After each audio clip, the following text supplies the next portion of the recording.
Comme je le disais plus tôt, le sujet de l'âme est très important pour comprendre et configurer déjà notre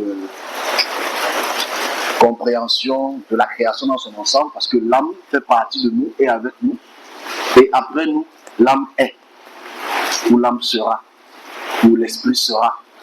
Je dis au départ que ces notions de l'âme sont indivisibles. Il n'y a pas le corps, l'âme et l'esprit, le bas, le cas, il n'y a que le sujet du corps et le sujet de l'esprit. Il n'y a pas une subdivision plus que ça. Elle est subdivisée en deux, pas plus, pas moins. La différence dans l'âme vient dans les différentes morphologies. Les différentes morphologies et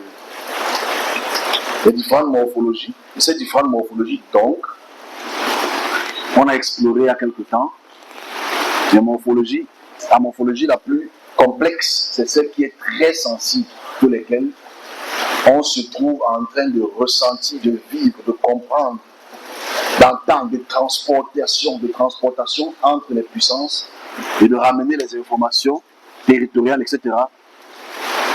Cette morphologie, elle est la première. La deuxième morphologie, elle est médium. C'est une morphologie qui est aussi comme la première, mais elle est moins sensible. Il y a une troisième morphologie qui est dans trois grandes strates.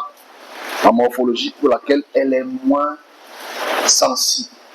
Ces trois morphologies spirituelles dont il faut que le service, à travers les serviteurs, puisse déjà prendre note de cela. L'âme. L'âme est très importante parce que la semaine passée, j'étais un peu très triste parce que je voulais qu'on lance un sujet très important concernant l'âme. Parce que nous avons une moyenne de vie, comme je le disais, de 70, 80, 90. Mais les esprits, dans le monde des domaines spirituels ou de l'autre côté de la pièce, les esprits vivent plus longtemps que l'homme, temporellement selon la création.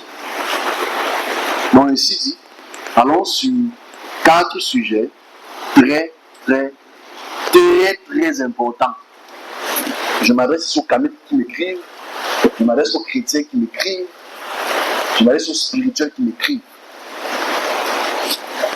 Je vais clarifier certaines choses. Je dis mon point de vue, j'insiste encore, ce n'est pas le meilleur point de vue, absolument pas.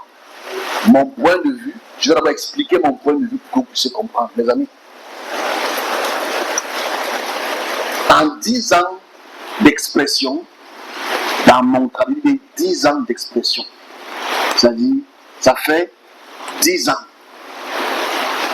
que le service à travers moi exprime les choses dans le monde, hors du monde, dans son entièreté. Je veux que ce soit clair, c'est-à-dire, ce que le service, je ne parle pas des visions, je distingue le mot vision parce que la vision est un instant temporel déjà fait.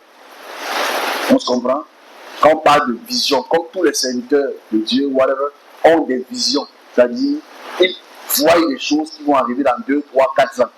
Je ne parle pas ici de vision, je parle d'expression.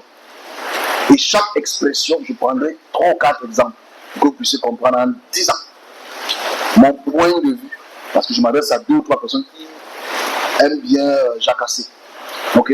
Donc ici, mon point de vue n'est pas un point de vue de vision. Mon point de vue n'est pas un point de vue de songe. N-O-N. Mon point de vue ici est le regard que le Créateur et ceux qu'il a créés, ces anges-là, qui ont le pouvoir d'expression dans la création, dans son ensemble, pas dans la petite terre. Parce que la terre est une petite bille dans toute la superficie du Cameroun. La terre est une petite bille sur 475 km. Sur 475 000 km du Cameroun. La terre est une petite bille. Donc tu prends la bille, tu mets ça à doigt là. La création, c'est tout le Cameroun par exemple. Donc la bille est toute petite, la terre est toute petite. Bien, le Créateur et ses anges, les esprits autour, pas autour de lui. Les anges qu'il a créés pour exécuter certaines choses dans la création dans son ensemble ont le pouvoir et l'autorité dans la création. C'est-à-dire, les pouvoirs, les puissances, ce que vous appelez démons, Satan, whatever, ce qui est absolument incongru, quand ils dominent un territoire, on parlera de ça tout à l'heure, quand ils dominent une région, on parlera de ça tout à l'heure, ils assujettissent la région pour la domination, pour les cultes, pour l'adoration, pour les temples, etc. Et ils usent de la population en place pour prendre leur esprit ou leur âme. Je revenais dessus tout à l'heure. Le pouvoir du service n'est pas respectif, ne respecte pas la puissance du territoire. C'est-à-dire que quand elle donne un mot qui n'est pas une vision, quand elle exprime une expression, ça fait bouger un pays. Et irrespectif du président et de la puissance derrière le président, la puissance obéit, le président obéit, et les hommes autour obéissent sans leur vouloir. Je peux prendre des centaines d'exemples, mais je ne prendrai que 4. Je prends les 4 puissances les plus fortes du monde actuel. On se comprend? Parce que je prends cet exemple pour que ce soit clair, pour qu'ils me comprennent. Ils vont refuser, voir que ce n'est pas mon problème le plus important, c'est que je fasse mon job. Mon job est de dire avec détail. Je prends les États-Unis comme premier exemple. Premier exemple des États-Unis, c'est que quand cet ange me dit ce président-ci aura un mandat, il sera éliminé après ce mandat, et rien de plus. C'est une expression qui a 4 ans aujourd'hui. Et aujourd'hui, 4 ans plus tard, M. Biden ne voulait pas laisser. Mme Kamala ne veut pas laisser. Mais l'expression a fait en sorte qu'il ait ce pouvoir. Est-ce qu'on se comprend? Ah oui, ça veut dire, irrespectif du pouvoir en place, de la puissance en cours, qui a toutes les étoiles de la terre, veut que Biden gagne. On se comprend? Pour maintenir la puissance occidentale. Bon, on doit se comprendre. Si vous ne comprenez pas, c'est pas que c'est tout. Ok? La puissance occidentale, c'est les États-Unis qui dominent le monde. Donc, cet ange me dit, M. Biden et son administration aura un mandat. Et c'est tout. Et par exemple, il aura le Covid va le prendre et il va laisser. Et c'est exactement ce qui s'est passé. Il y a eu des tractations pendant 1 mois. Biden ne voulait pas laisser le pouvoir. On se comprend? Il le dit 4 ans avant. Donc, dès que Biden commence son mandat, il dit voilà ce qui va arriver. Certains d'entre vous étaient ici. Ok? C'est ça la puissance de l'expression de celui qui a le pouvoir dans la création. Et comme je le dis, je préfère de son côté. Moi, je préfère du côté de celui qui parle, les choses changent. Ok? Parce que c'est mon point de vue. Bon, vous pouvez choisir celui qui ne parle pas et lancer le ballon. Pour le deuxième exemple, je prends les 4 puissances. Je ne vais pas prendre les petits choses du quartier, ta mère, bon, non. Je prends ce que tu ne peux pas imaginer que ça arrive, mais lui, il dit que voilà ce que je vais faire. Ok? Et en juillet, Biden a dit qu'il laisse le pouvoir. Et on réalise qu'aujourd'hui, Kamala n'a pas la force pour gagner les élections. Ce n'est pas un débat, en fait. D'ici le 6 novembre, on va se comprendre ici. Pour comprendre que celui qui, la puissance, entre guillemets, la plus forte au monde, depuis près de 70 ans, il dit que tu prends fin. That's crazy. Donc vous n'imaginez pas, parce que vous n'écoutez pas l'administration démocrate qui finance la guerre en Ukraine, qui finance la guerre en Israël. Vous ne comprenez pas tout l'argent qu'il y a derrière. Parce que s'ils perdent, le pouvoir est fini. Ça passe à autre chose. Deuxième, je prends la France. Ok? Parce que je prends les puissants pour qu'on se comprenne. Il dit que Macron step down. Il ne suggère pas. Ok? Il dit, dis-leur que Macron step down. Ça veut dire 2 ans en arrière, 2022, septembre, il le dit, et on réalise aujourd'hui, 2 ans plus tard, que tout le monde veut faire en sorte que Macron part. Il y a eu une pétition de destitution, et tout le pouvoir en place a fait en sorte que le RN a gagné, non? Vous avez vu que le Rassemblement national a gagné les élections en Europe, et ça a fait en sorte que Macron n'a plus de pouvoir. Donc en fait, je montre, voilà, c'est pas ma perception, hein, parce que quand elle le dit, tout le monde insulte. On se comprend? Troisième chose, c'est la Chine, parce que je prends 4 pouvoirs, après je prends l'Afrique. Pour qu'on puisse aller vite, parce que je ne veux pas perdre le temps pour les choses qui nous... Que vous comprenez déjà, je suppose. Alright? Je prends la Chine. Il dit certaines choses sur la Chine par rapport à son hégémonie et son pouvoir, que la Chine, je l'élève pour le pouvoir. Ça, c'est il y a peut-être 8 ans. Je l'élève pour le pouvoir. Et aujourd'hui, on voit que la Chine est la première puissance mondiale. Ça, c'est tout ça écrit dans sur mes pages Facebook. Je prends l'Afrique. Rapidement, hein, ok? L'Afrique, en 2016, il dit tous ces pays d'Afrique de l'Ouest, tous ces pays d'Afrique de l'Ouest et d'Afrique centrale vont laisser les sujets de colonie. Ils vont les laisser toutes. Boum, il le dit, écris-le, il dépose-le. Il le dit. Quand il me transpose sur le continent africain, il le dit que la France et tous les pays des colons français, ils vont lâcher. Aujourd'hui, on ne débat pas dessus, non? L'Afrique de l'Ouest a laissé la France. L'Afrique centrale laisse la France. Bon, en fait, je prends seulement 4 exemples parce que je peux en prendre une centaine, juste pour montrer que les pouvoirs en place, comme la France, comme la Chine, comme les États-Unis, je prends la Grande-Bretagne, comme exemple que j'ai appris plusieurs fois. Quand cette puissance s'exprime, les puissances en place, même si elles ne le veulent pas, elles obéissent. La population obéit. C'est ça qu'on appelle le pouvoir de la création. C'est-à-dire que tu as le pouvoir sur les objets de ta propre création et leur temps. Parce que ça va absolument entrer dans un chemin très important. Est-ce qu'on a compris? En fait, ici, si tu ne regardes pas le journal, tu ne peux pas comprendre. On se comprend? Si tu ne regardes pas le journal, tu ne peux pas me comprendre. Le chemin que je veux prendre maintenant, parce qu'en fait, ici, moi je le dis, je préfère être Yves Justin du côté de celui qui parle les choses bougent. Je suis certain que si celui qui s'exprime à travers la création et que chaque chose qu'il exprime, ce n'est pas toi qui bouge, mais c'est tout un continent qui bouge, ça veut dire où cette personne qui s'exprime a le pouvoir et l'autorité sur chaque sujet de puissance qui existe sur terre et hors de la terre. Pour moi, Yves Justin, je reste de son côté. Ok? Pas pour être riche, c'est pas le plus important, parce qu'on va entrer dans un autre sujet qui est très important. Est-ce qu'on se comprend pas qu'on est d'accord? Ça veut dire, si tu veux, ceux qui m'écoutent, tu tapes Yves Justin qui parle des États-Unis, qui parle de la France, qui parle de la Chine, qui parle de la Grande-Bretagne, qui parle de tous les pays d'Afrique. Ok? Quand il s'exprime sous cette forme, quand, je ne dis pas une vision, quand cet ange s'exprime, le pays entier bouge. Les puissances, comme elles ne le veulent pas, bougent. Et je préfère que les hommes puissent savoir cela comme instruction d'expression avec détail.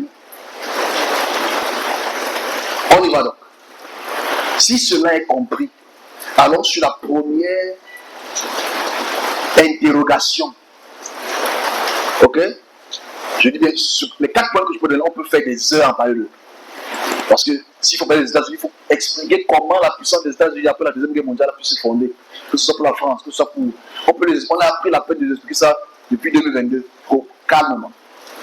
Ok, on y va. Je veux qu'on parle d'abord, si on a compris en préambule, du côté pour lequel je me place en tant que média.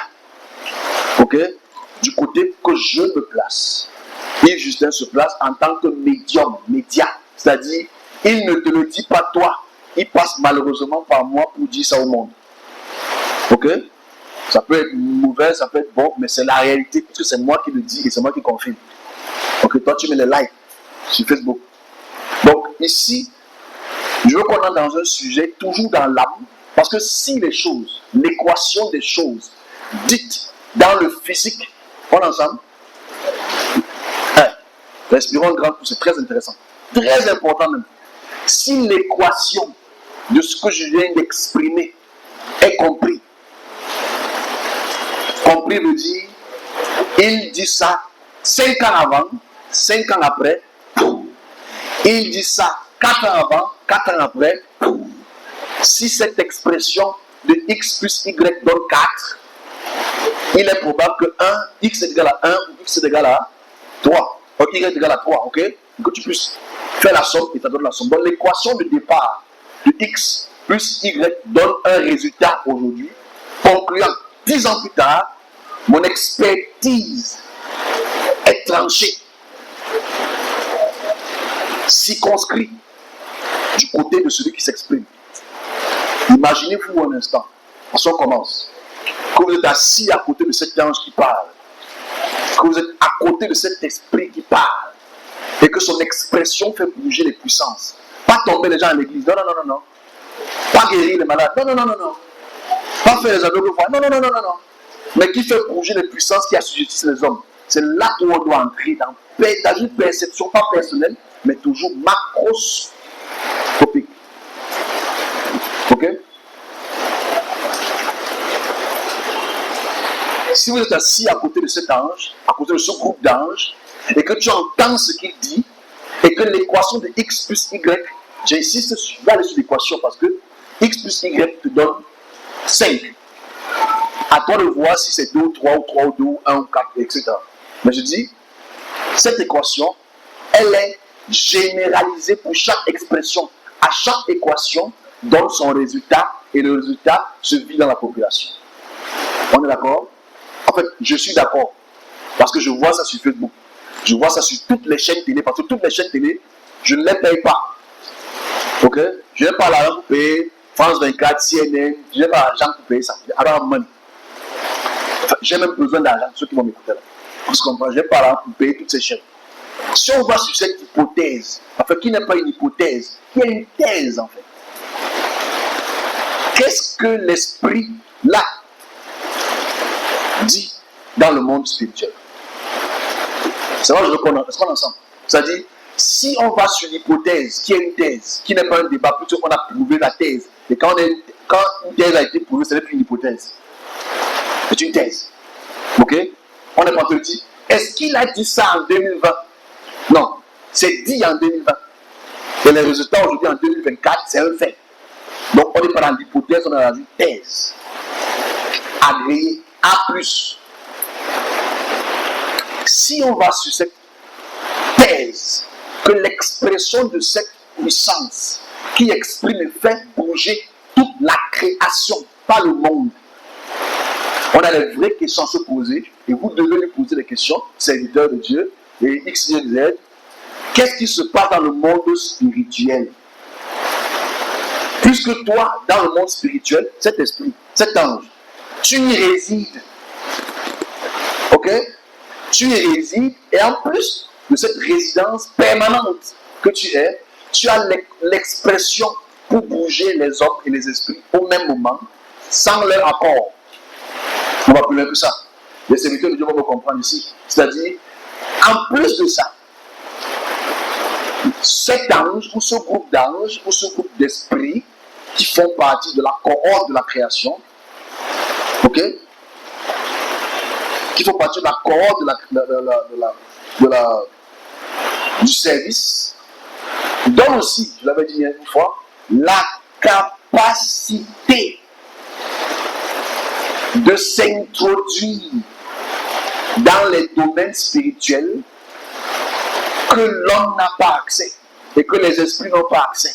Parce que pour que tu sois dans un territoire d'un ennemi ou d'un voisin, il faut que tu aies son accord. Ok? Pour que tu entres au Canada, il faut que tu aies un visa. Ok?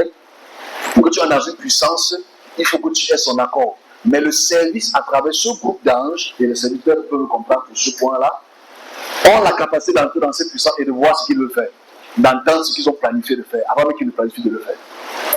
Là, c'est la puissance du service. Ok. On va donc sur la première question que je veux répondre. Qui me doit de répondre en partie. Et l'autre partie, je prendrai le temps encore la prochaine fois.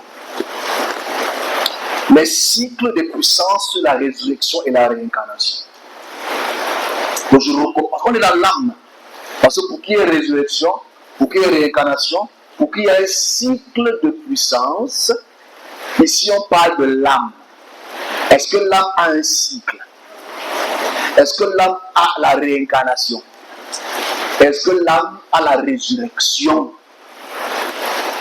Parce que la plupart des kamites, la plupart des cultes hindouistes, la plupart des cultes aztèques et même le judaïsme réformé parlent de la réincarnation, parlent de la résurrection et parlent du cycle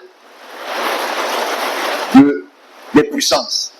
Donc je réponds à d'abord certaines personnes qui aiment bien utiliser, nous sommes à l'ère du verset qui revient. C'est absolument faux. Les cycles dans la création n'existent pas. Dans le domaine spirituel. Ne fais pas une corrélation avec les cycles de la saison sèche et la saison pluvieuse. Ne fais pas cela parce que ça c'est une observation. C'est ce que tu observes. La saison de pluie, c'est de telle période à telle période. l'hiver c'est de telle période à telle période, l'été c'est de... Non.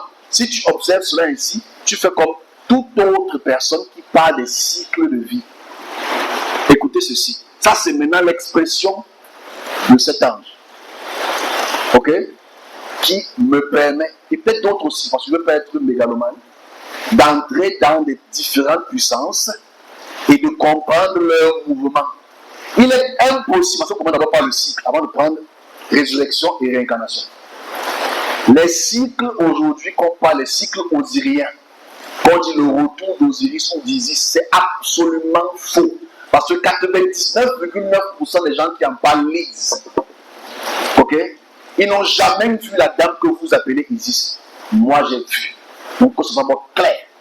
Et ce n'est pas Isis, c'est une figure féminine qui n'a même pas plus de 5600 ans de vie. J'insiste.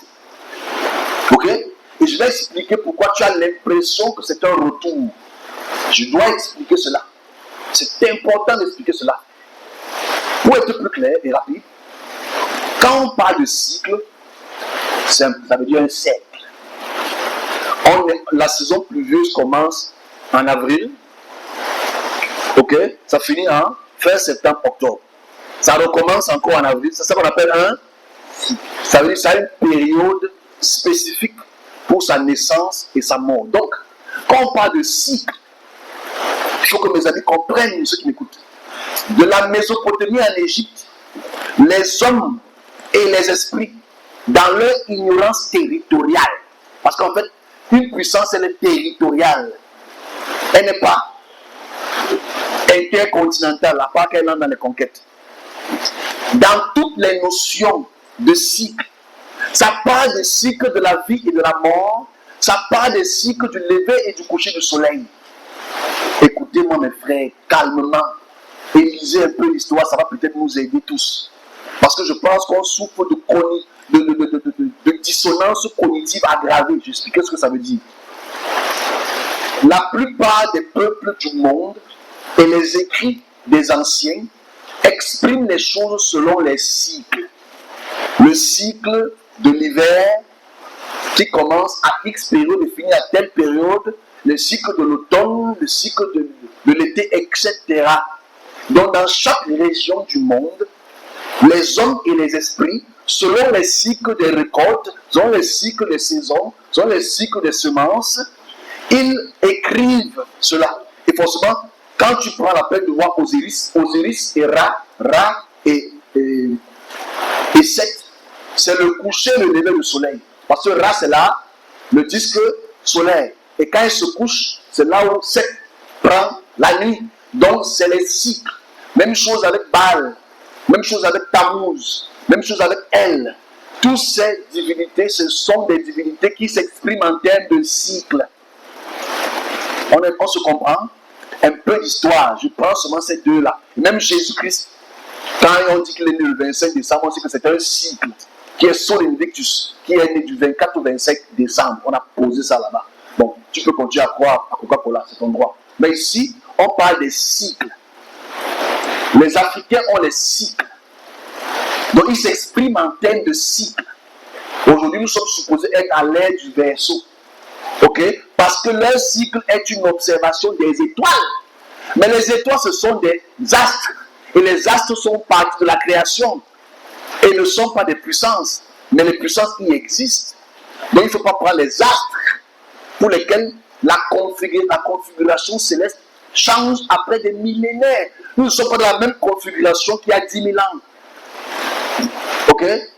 Pourquoi? Parce que la Terre tourne sur elle-même, la Lune tourne autour de la Terre tourne autour du Soleil, et la galaxie tourne sur elle-même en avançant. On ne peut pas regarder la même constellation 10 000 ans plus tard. Ça a bougé. C'est pas grave, on va se comprendre. Ok? Donc ici, donc, il est impossible que la puissance africaine puisse être dans un cycle alors qu'elle est morte. Les puissances naissent et meurent. Enfin, je ne sais pas comment je vais expliquer ça calmement. Les esprits naissent. Les esprits meurent. Donc tu ne peux pas dire qu'un esprit qui vit 3, 4 000, 5 000 ans à travers les sacrifices des hommes, des esprits, pour lesquels il devient de plus en plus fort en volume, dit qu'il fait un cycle. Non, quand un esprit meurt, il est mort. L'esprit qui reprend le pouvoir après prend seulement les mêmes règles. Il fait renaître les règles, c'est-à-dire les lois, et poursuit ces lois, parce que quand un esprit meurt, le cycle est fini. En fait, je suis venu ici pour abolir le cycle, parce qu'en fait, du point de vue, je m'adresse à eux, du point de vue de celui dont j'ai fait allusion tout à l'heure, ou de ceux dont j'ai fait allusion tout à l'heure, c'est eux qui décident à la fin d'un pouvoir. Ils ne vont pas comprendre ça, c'est pas grave, mais je dis quand même, c'est mon devoir de dire avec détail. C'est-à-dire, le pouvoir américain, américo-britannique, c'est cet ange qui dit, ce pouvoir s'arrête maintenant. Ce n'est pas eux qui décident de leur cycle. On va se comprendre, parce que je vais faire une conférence dessus. Pour prendre les détails, parce que je vais faire 30 minutes pour chaque question. Les cycles, il n'y a pas donc de cycle. Quand une puissance meurt, une autre puissance prend le relais. Point. Il n'y a pas de cycle. Bon, tu peux voir ça comme un cycle parce que tu as 70 ans de vie. Tu as 80 ans de vie. Et tu lis l'histoire de celui qui a écrit avant toi, qui prend ça pour un cycle. Mais celui qui est là depuis 4,5 milliards d'années te dit ce qui est. Ok? Je recommence encore. Celui qui est là depuis 4,5 milliards d'années te dit que non, les esprits là n'ont que 5 à 6 000 ans de vie. Après, elle meurt.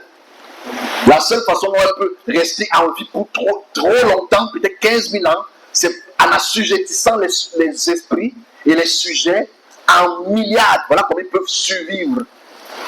Sinon, elles naissent, elles meurent. Donc les cycles sont des utopies des gens qui vivent 70 ans.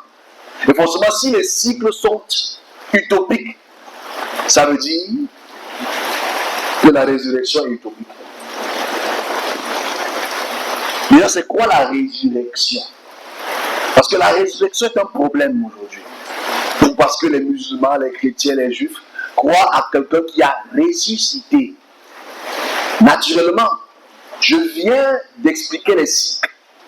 De l'Afrique à la Mésopotamie, les divinités parlent en termes de cycle. Quand Ra se lève très tôt le matin, de l'est à l'ouest, il naît. Et quand ça se couche, il meurt. Donc tous les jours, dans les cycles, ce sont les morts et les résurrections. Dans les cycles de l'été et la saison pluvieuse, c'est aussi des résurrections. Ok? C'est des résurrections, ça veut dire la puissance en place meurt et donne naissance à d'autres. Ok? Donne naissance à d'autres forces. Donc, la résurrection d'abord est un concept qui vient des cycles. Ok?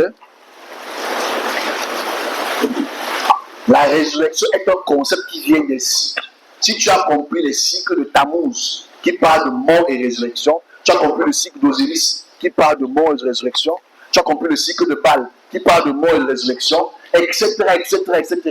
Tous ces cultes préhistoriques observent le monde parce qu'ils n'ont pas créé le monde. Ok? Donc ça veut dire, si un esprit te parle de résurrection, c'est qu'il ne connaît rien de la création. Si un esprit te parle de cycle et de résurrection, le cycle de résurrection, c'est qu'ils n'ont pas connu la création. Ok? C'est qu'ils n'ont pas connu la résurrection. C'est tout ce qui ne connaissent pas la création en général. Je parlais avec eux, c'est très intéressant. Ok? C'est qu'ils ne connaissent pas la création. Donc ici, ce qu'il faut prendre en considération ici, c'est le fait que quand on parle de résurrection dans sa définition épistolaire, ça veut dire quelqu'un qui est mort et est revenu à la vie. Ok? Quelqu'un qui est mort et est revenu à la vie. Même si je l'ai dit, c'est des dérivés des cycles. C'est des dérivés des cycles. Ok? C'est des dérivés des cycles.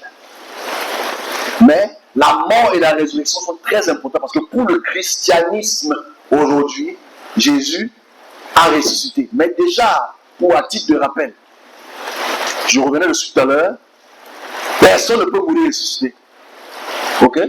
Si tu as un arrêt cardiaque, oui, on peut te réanimer. Ok? On se comprend? Voilà. Quand tu meurs et que ta peau commence à se dégrader, comme c'est le cas pour tout humain, toute personne qui naît d'une femme, parce qu'on n'est pas des hommes, tu vas automatiquement mourir. Voilà pourquoi le problème du christianisme cérébral, c'est le fait que quand le Christ, Jésus, réapparaît, on ne prend pas la peine de lire exactement ce que chaque version dit. Rapidement. Là, une première version dit, hey, ne me touche pas, je ne suis pas encore remonté au Père. Ça veut dire qu'il a encore esprit. Ok? Deuxième version qui dit, hey, je repars vers le ciel. Il remonte au ciel sur un nuage. Ça veut dire qu'il a encore esprit. La seule différence, c'est la version de Jean, pour lequel il dit, prends le doigt et touche à l'intérieur.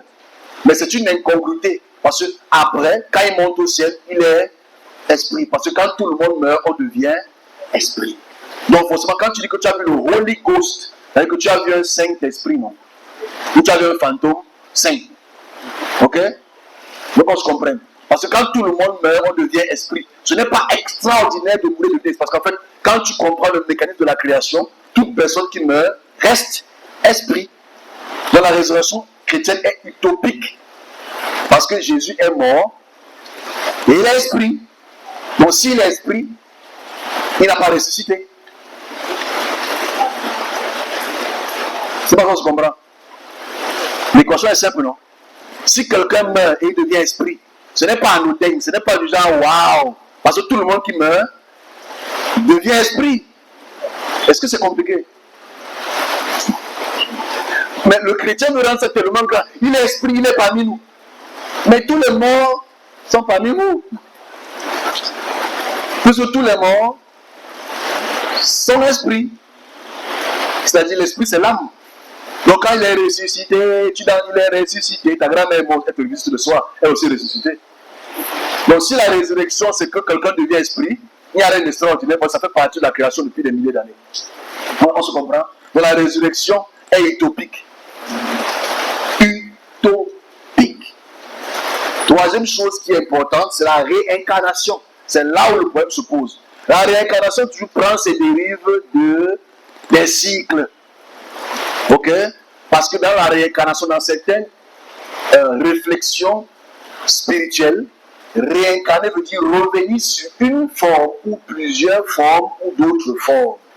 Ça on appelle réincarner. Carnation et incarner. Donc ici, si tu plantes, et j'avais bien le dit quand j'étais encore chrétien, quand tu plantes la mangue, bah, tu vas récolter la mangue. Mais ce n'est pas sûr que c'est la même branche qui va sortir, mais c'est quand même le même goût qui va sortir. Mais le problème de la réincarnation, c'est toujours, comme les cycles de Tammuz, les cycles d'Osiris, etc., l'observation de l'homme dans la création. Qui observe les cycles de la pluie, qui observe les cycles de telle saison, qui observe les cycles des saisons, des plantes, etc., et détermine donc que si tu meurs, tu peux devenir en tant que vache, tu peux devenir en tant que chèvre, tu peux devenir en tant que mouton, tu peux devenir en tant que tel et tel et tel. La Bible même n'est pas contre la réincarnation. Il faut être clair dessus. Parce que quand Jésus est sur la montagne, non, avec ses disciples, qui apparaît? Ce n'est pas Moïse et Élie. Ok? Mais pourquoi les chrétiens veulent cacher que c'est Moïse et Élie qui apparaissent? Ils ne sont pas morts. Est-ce qu'ils sont ressuscités? Est-ce qu'ils sont réincarnés? Non, on lit ça avec beaucoup de oh my God, non, mais c'est la réalité en fait. Okay? Quand Élie et Moïse apparaissent, ce sont des morts qui réapparaissent. Ok? Donc, en fait, la culture de réincarnation, on veut nous l'imposer. Mais les Africains vivent les réincarnations tous les jours. Parce qu'ils voient leur grand-mère apparaître de temps en temps, leur grand-père apparaître de temps en temps. Et ce sont ceux qui sont réincarnés. Réincarnation. La plupart des cultes d'Issumbi ou les cultes africains veulent absolument nous parler de la réincarnation sous la forme physique. Mon ami, quand tu es réincarné, écoute ça. D'abord, les esprits de ton grand-père et de ton arrière-grand-père sont dans des domaines spirituels. Ils te communiquent des choses, ok? Ça, c'est un fait. Deuxième chose, ils sont assujettis à une puissance territoriale. Cette puissance territoriale peut avoir 1000 ans, 2000 ans, 2500 ans, 3000 ans de vie maximum pour ton village. Maximum pour le village. Pour les savoirs que je prendrai l'exemple tout à l'heure, elle a 1600, 1700 ans. Celle que j'ai vue l'année passée. Ok? Elle n'a pas plus de 1700 ans. Elle est jeune comparée à d'autres qui sont peut-être morts l'année passée. On prendra la question dessus dans 10 ans. Ok? Donc, quand on parle de réincarnation, mon ami, tu ne peux pas dire que tu es réincarné d'une puissance qui avait 1000 ans et tu apprends encore à l'école. C'est que tu es bête. Parce que si l'esprit de ton grand-père se réincarne, premier facteur, et que tu es ce grand-grand-père dans ton corps, tu n'as pas besoin de partir à l'école. Parce que tu as appris. Mais si tu te mets encore à étudier ce que ton grand-père a fait, c'est que ton grand-père n'est pas en toi. Deuxième chose, ce que je dis c'est cohérent. C'est-à-dire que si Yves Justin se réincarne dans son fils, ok, mon fils n'a plus besoin d'apprendre parce que je suis revenu en lui avec la plénitude de ma connaissance. On se comprend? Simple. Donc tu ne peux pas réincarner et tu apprends encore à l'école. C'est impossible. Soit réfléchis un peu. N'oublions pas que le cerveau humain, dans sa cognition, le bébé est obligé d'apprendre. Mais si tu dis que tu as l'esprit du grand-père qui entre dans ton corps parce que tu as 8-9 ans, tu n'as plus besoin d'apprendre parce que l'esprit là a le contrôle de la connaissance sur toute chose. Donc, tu as un raccourci de 100 ans. Le serviteur apprend, malgré le fait que les gens ont écouté de lui. Tu comprends? Le serviteur qui a la connaissance des choses invisibles et visibles est toujours obligé d'apprendre. Mais il ne peut pas dire qu'il est... J'ai oublié de dire une chose par rapport à la réincarnation, qui est très intéressante, et la résurrection, pour laquelle je fais un petit détour rapidement. Quand tu meurs à la mer et que les poissons te mangent, tu reviens comment? Bref, je reviens. C'est un petit parallèle comme ça qui sert à rien. Tu plonges dans la mer, le poisson te mange. Quel corps est ceci? Quel corps réincarne? Les dents? Il faut qu'on arrête un peu de dire les choses comme ça là.